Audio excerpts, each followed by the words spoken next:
জালে পড়েছেন শওকত মোল্লা। Notorious criminal ভাঙ্গড়েতে এসে দিয়ে বেড়ানোর পর অবশেষে শওকত মোল্লাকে গতকাল রাতে এনআইএর আধিকারিকরা গ্রেপ্তার করেছে, আদালতে তোলা হয়েছে।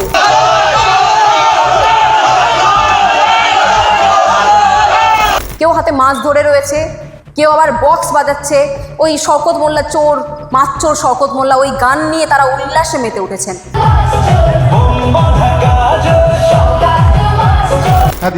মারপিট করেছে, বোম্বা দিচ্ছে, ওখানে কোত্থেকে জীবন তলে মারপিট। মমতা বন্দ্যোপাধ্যায় আঁচল দিয়ে এমন স্নেহের পাত্র করে রেখেছিলেন শওকত মোল্লাকে, যার জন্য শওকত মোল্লাকে এনআইএ কখনো ধরতে পারেনি।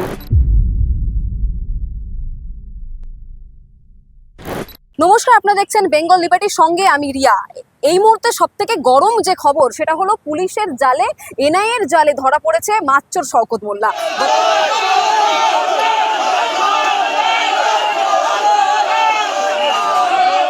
গতকাল রাতে তাকে এনআইএর যে আধিকারিকরা এসেছিলেন বাংলায়, তাদের জালে পড়েছেন শওকত মোল্লা। দীর্ঘদিন ধরে মাছ চুরি, দীর্ঘদিন ধরে বোমা বাঁধা, একাধিক বিস্ফোরণের যে অভিযোগ ছিল তার উপরে, তার ভিত্তিতে আজকের এনআইএর তরফ থেকে তাকে গ্রেপ্তার করা হয়েছে, আদালতে তাকে নিয়ে যাওয়া হয়েছে। এবং আদালতের কাছে এনআইএর যে আধিকারিকরা রয়েছেন তারা একেবারে একটি কথা বারবার বলেছেন যে 14 দিনের জন্য তাকে যাতে হেফাজতে রাখা হয়। তিনি যদি ছাড়া পেয়ে বাইরে আসেন তাহলে যারা সাক্ষী রয়েছেন সেই সাক্ষীকে প্রভাবিত করতে পারে এই শওকত মোল্লা।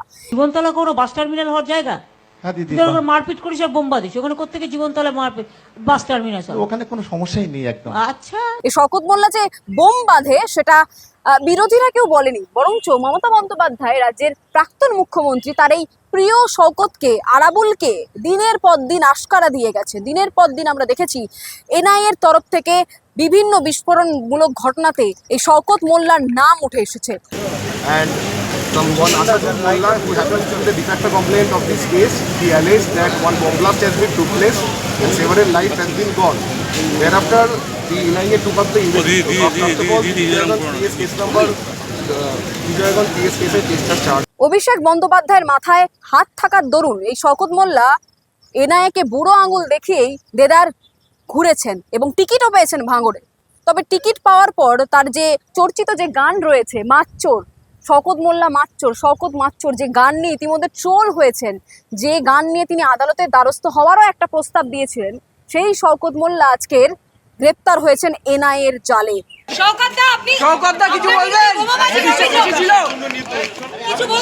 ভাবুন তো, রাজ্যে এমন একটা পরিস্থিতি আমরা পেরিয়ে এসেছি যেখানে প্রশাসনিক ক্ষমতায় যারা রয়েছেন, যারা বিধায়ক ছিলেন, তাদেরকে এনআইএ গ্রেপ্তার করছে।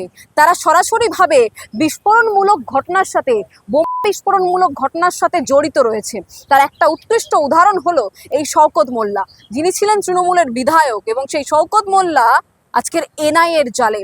এনআইএর প্রথম থেকে তাদের এই তদন্তে শওকত মোল্লার নাম বারবার রাজ্যের প্রাক্তন মুখ্যমন্ত্রীকে দিয়ে এসেছেন। বারবার বড় বড় করে শওকত মোল্লার নাম তুলে ধরা হয়েছে।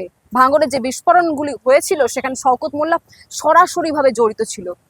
এত প্রমাণ, এত কিছু থাকার পরেও মাথায় অভিষেক বন্দ্যোপাধ্যায়, মাথায় মমতা বন্দ্যোপাধ্যায় আঁচল দিয়ে এমন স্নেহের পাত্র করে রেখেছিলেন শওকত মোল্লাকে, যার জন্য শওকত মোল্লাকে এনআইএ কখনো ধরতে পারেনি। তাদের কাজে বাধা দেওয়া হতো, তাদের তদন্তকে বাধা দেওয়া হতো। তবে আজকে সরকার পাল্টেছে। এই শওকত মোল্লা ভাঙড়ে গিয়ে হেরেছেন, বহু ভোটে হেরেছেন। নওশাদ সিদ্দিকী তাকে হারিয়েছেন এবং তারপর গা ঢাকা দিয়ে পালিয়ে বেড়ানোর পর অবশেষে শওকত মোল্লাকে গতকাল রাতে এনআইএর আধিকারিকরা গ্রেপ্তার করেছে, আদালতে তোলা হয়েছে।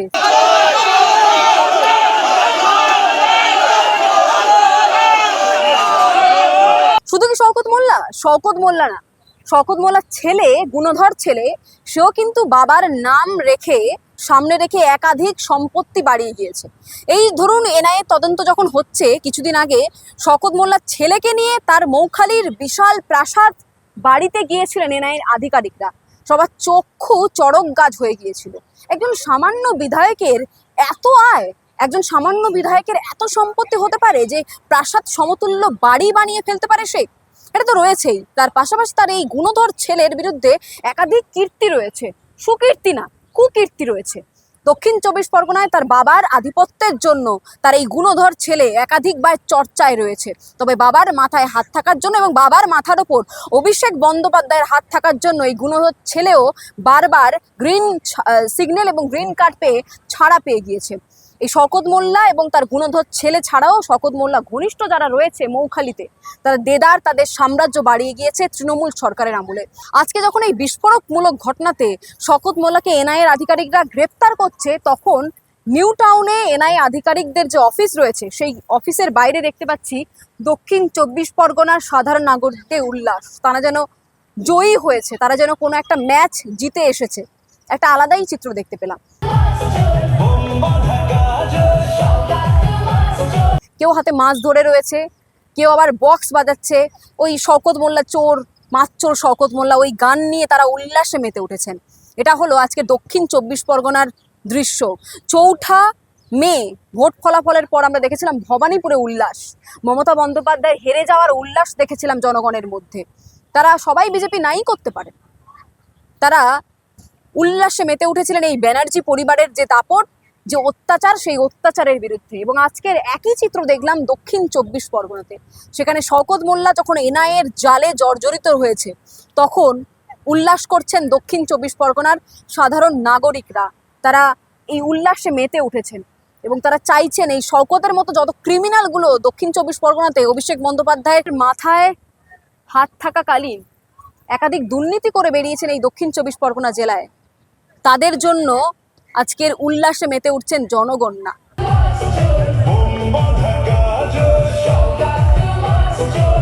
পাবলিকরা মুখ খুলছে, জাহাঙ্গীর হোক, শওকত মোল্লা হোক কিংবা আরাবুল ইসলাম, এই যে ক্রিমিনালগুলি মমতা বন্দ্যোপাধ্যায় এবং অভিষেক বন্দ্যোপাধ্যায় যাদেরকে আশকারা দিয়ে দিয়ে মাথার ওপর তুলেছিলেন, তাদের আজকের শেষ পরিণতির সময় চলে এসেছে।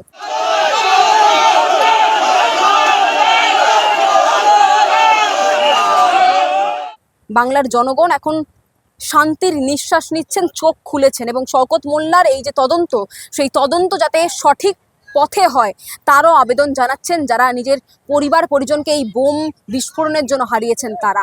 আপনারা এতক্ষণ দেখছিলেন বেঙ্গল লিবার্টি। চ্যানেলটি ভালো লাগলে অবশ্যই লাইক করুন, শেয়ার করুন, সাবস্ক্রাইব করুন এবং আপনাদের কোনো মতামত থাকলে অবশ্যই জানাবেন কমেন্ট সেকশনে। সবার আগে সঠিক খবর আপনাদের সামনে তুলে দেওয়ার জন্য রয়েছে বেঙ্গল লিবার্টি। স্বাধীন, কাচিহীন, গেরিলা সাংবাদিকতার পাশে থাকুন।